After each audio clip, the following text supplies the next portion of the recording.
বাপের হাতে টাকা গেলে বাপ এদিক ওদিক অনেক খরচ করে ফেলে, এটা ভাই মনে করেন না কিছু, বাট কম বেশি যেটা বাস্তবতা, এখানে পুরুষ ভাই যারা আছেন কিছু মনে করেন না। বাট মায়ের হাতে যখন অর্থটা থাকে, মা কিন্তু পরিবারের নিরাপত্তার কথা চিন্তা করে। আমার জীবনে সবচেয়ে মূল তিন ব্যক্তি হচ্ছেন নারী। এক আমার মা, দ্বিতীয়ত আমার স্ত্রী, তৃতীয় আমার সন্তান। যেই মূল তিনজন ব্যক্তি। আচ্ছা, তো স্বাভাবিকভাবে ব্যক্তিগতভাবে আমি নিজেও নিজের অজান্তেই চিন্তা করব যে নারীর ক্ষমতায়ন হওয়া উচিত। ফরিদা আক্তার বিউটি, সভানেত্রী, সাতক্ষীরা মহিলা দল। বিসমিল্লাহির রহমানির রহিম। আজকে বিএনপি আয়োজিত 31 দফার সম্মানিত আমাদের প্রধান অতিথি মহোদয়, আমার ভাইয়া এবং উপস্থিতি সকল আমাদের জেলা নেতৃবৃন্দ, সকল নেতৃবৃন্দ, আসসালামু আলাইকুম। আসলে আমরা 31 দফা খুব গর্বের সাথে ভাইয়াকে বলতে চাই যে একটা ধন্যবাদ না দিলে হয় না, যে 31 দফায় এমন কিছু নাই যেটা আমরা বাইরে থেকে কিছু প্রশ্ন করব, সেই প্রশ্নের এটা আমাদের কাছে সাহস করে আর আসছে না। তা আমাদের নারীদের জন্য যা ভেবেছে আমাদের মরহুম প্রেসিডেন্ট জিয়াউর রহমান, প্রথম আমাদের নারীদের জন্য, এখানে এদেশের অর্ধেক নারীদের জন্য ভেবেছেন, এবং আমাদের বেগম খালেদা জিয়া ম্যাডাম আমাদের জন্য যে ভেবেছেন, এবং আমাদের আচ্ছা, আপনাকে বিউটি আপা, আপনাকে আমি একটা প্রশ্ন করি। আপনি বললেন শহীদ জিয়া নারীদের জন্য যেটা ভেবেছেন, দেশনেত্রী খালেদা জিয়া নারীদের জন্য যেটা ভেবেছেন, আপনি এইভাবে বলেছেন। আপনি দুইজনের পক্ষ থেকেই বলুন তো, ওনারা দুইজন কি কি ভেবেছেন, প্রত্যেকের জন্য একটা করে বলুন তো। শহীদ জিয়া এটা ভেবেছেন এবং খালেদা জিয়া এটা ভেবেছেন, একটু আমি দেখি আপনি জানেন কিনা ওনারা কি কি ভেবেছিলেন। শহীদ জিয়া, মরহুম শহীদ জিয়া ভেবেছেন যে প্রথমে এদেশের অর্ধেক নারী এবং অর্ধেক এই নারী এবং এই অর্ধেক নারীকে যদি বসিয়ে রাখা যায়, দেশের উন্নয়ন কখনো সম্ভব না।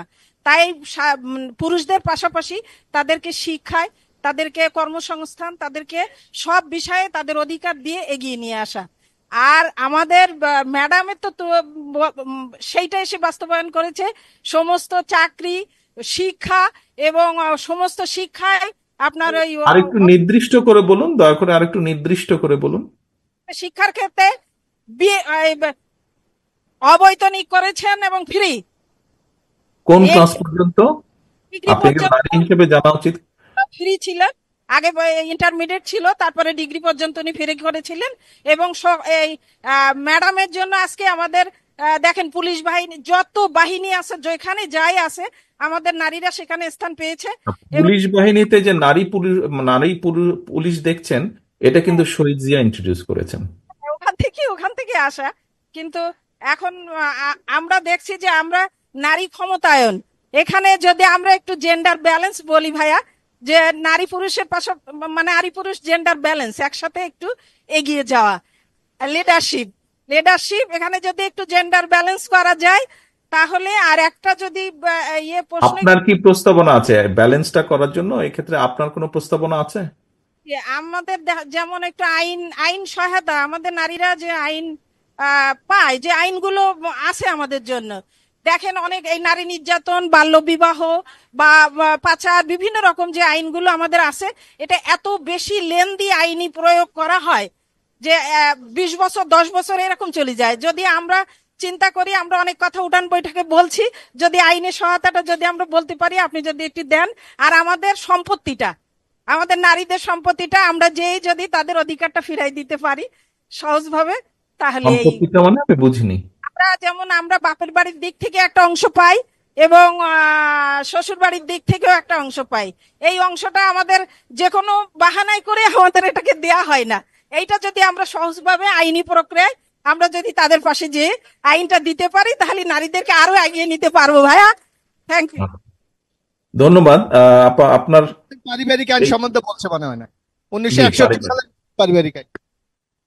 এইটি তো ধরেন আইনগত বিষয়, এইটা সম্পর্কে আপনাকে আমি ডিটেল কিছু বলতে পারবো না। এটি আলোচনার বিষয় আছে, আইন কানুনের বিষয় আছে, এইগুলা বিষয়গুলি পর্যালোচনা করে দেখতে হবে। এখানে আমাদের দেশে সম্পদের যেটা ডিস্ট্রিবিউশন হয়, মুসলিম আইন আছে, আবার ডিফারেন্ট কিছু আইনও আছে। কাজেই চাইলেই হয়তো আমরা অনেক কিছু পরিবর্তন করতে পারবো না। আর প্রসেসের কথা যেটা বলেছেন, আইনের ধাপ ধাপ প্রসেস আছে, একটা এক্সস্ট না হওয়া পর্যন্ত আরেকটাতে আপনি যেতে পারবেন না, শেষ করেই যেতে হবে, একটা শেষ করে আরেকটায় যেতে হবে। হয়তো আনফরচুনেট বিষয়টা কোনো কোনো ক্ষেত্রে মনে হচ্ছে লম্বা, এটাকে মনে হয় না শর্ট করা সম্ভব হবে, তবে যারা বিশেষজ্ঞ আছেন হয়তো আমরা সেই বিষয়ে আলাপ করে দেখতে পারি। তবে আহ, দেখুন, নারীর ক্ষমতায়ন সম্পর্কে সংক্ষেপে আমি বলি, যেটা আমরা চিন্তা করছি। আপনি যেটা বলেছেন অবশ্যই, আমি এর আগের মিটিংয়েও বলেছি। মিটিং মানে আমাদের 31 দফার যে প্রোগ্রাম হয়েছে, আগেও আমি বলেছি কয়েকটিতে। আমার জীবনে সবচেয়ে মূল 3 ব্যক্তি হচ্ছেন নারী। এক আমার মা, দ্বিতীয়ত আমার স্ত্রী, তৃতীয় আমার সন্তান। যেই মূল 3 জন ব্যক্তি। আচ্ছা, তো স্বাভাবিকভাবে ব্যক্তিগতভাবে আমি নিজেও নিজের অজান্তেই চিন্তা করব যে নারীর ক্ষমতায়ন হওয়া উচিত। আমাদের যেটা লক্ষ্য বা উদ্দেশ্য, আমরা যদি আল্লাহর রহমতে ইনশাল্লাহ মানুষের সমর্থন, বাংলাদেশের মানুষের সমর্থনে আমরা সরকার গঠন করতে সক্ষম হই, এর মধ্যে নিশ্চয়ই আপনি শুনেছেন যে আমরা একটা ফ্যামিলি কার্ড দেব। এই ফ্যামিলি কার্ডের মাধ্যমে আমরা রাষ্ট্রের পক্ষ থেকে বাংলাদেশের পরিবারগুলোকে, প্রত্যেকটি পরিবার, আপনি যেমন পাবেন ফ্যামিলি কার্ড একজন নারী হিসাবে, আমার স্ত্রীও পাবেন, দেশের রাষ্ট্রপতি যে থাকবে তার স্ত্রীও পাবে, একজন কৃষকের স্ত্রীও পাবে, একজন স্কুল মাস্টারের স্ত্রীও পাবে। অর্থাৎ পরিবার প্রতি আমরা দিব, সে যে ডাক্তার হোক, ইঞ্জিনিয়ার, যেই হোক না কেন, পরিবার প্রতি নারী পাবে। যে একজন গৃহিণী বা স্ত্রী, সে এটি পাবে। এটির মাধ্যমে আমরা রাষ্ট্রের পক্ষ থেকে কিছু সহায়তা দিব আমরা নারীদেরকে।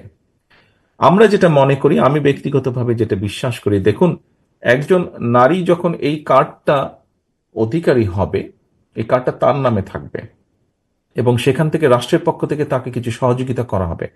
স্বাভাবিকভাবেই আহ, সেই সহযোগিতার কারণেই হোক, কার্ডটির অধিকারী হওয়ার কারণেই হোক, তার নিজের পরিবারে হোক, তার শ্বশুরবাড়ির পরিবারে হোক, সমাজে হোক, তার একটা মর্যাদা বৃদ্ধি পাবে।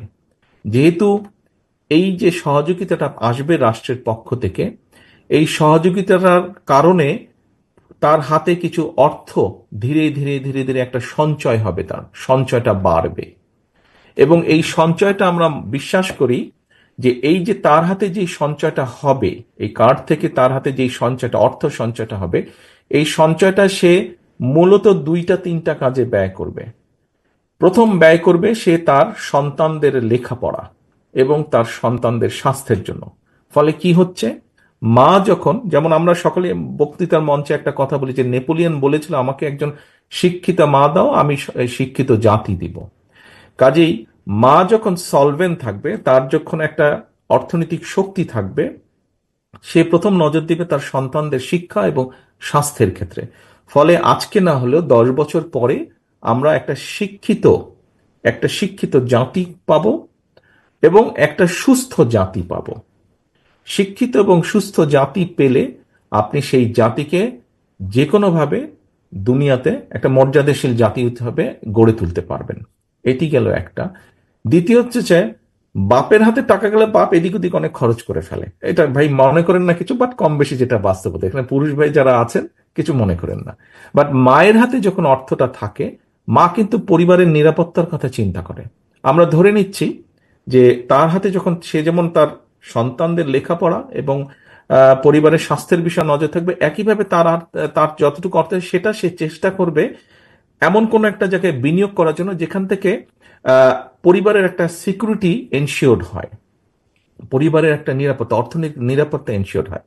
যেটা ধীরে ধীরে ধীরে ধীরে আমাদের একটা সময়, 10 বছর পরে, 12 বছর পরে, নিম্ন মধ্যবিত্ত যারা আছে তারা হয়তো নিম্ন নিম্ন নিম্নবিত্ত আছে, নিম্নবিত্ত থেকে নিম্ন মধ্যবিত্ততে আসবে। আস্তে আস্তে উপর দিকে তাদের অর্থনৈতিকভাবে শক্তিশালী হবে, পরিবারগুলো মজবুত হবে, তাদের মেরুদণ্ডতা।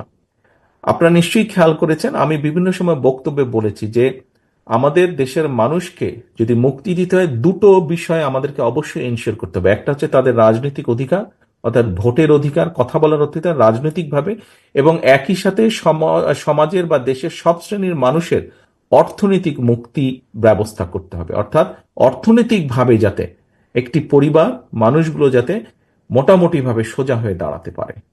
কাজেই এইটি একটা অন্যতম মাধ্যম, ফ্যামিলি কার্ড, যেটা একজন মহিলার নামে হবে, একজন গৃহিণী বা ওয়াইফের নামে হবে। এটির মাধ্যমে আমি আশা করি ব্যক্তিগতভাবে যে 10 বছর পরে একটা আমরা ভালো পরিবর্তিত চিত্র দেখতে পাবো।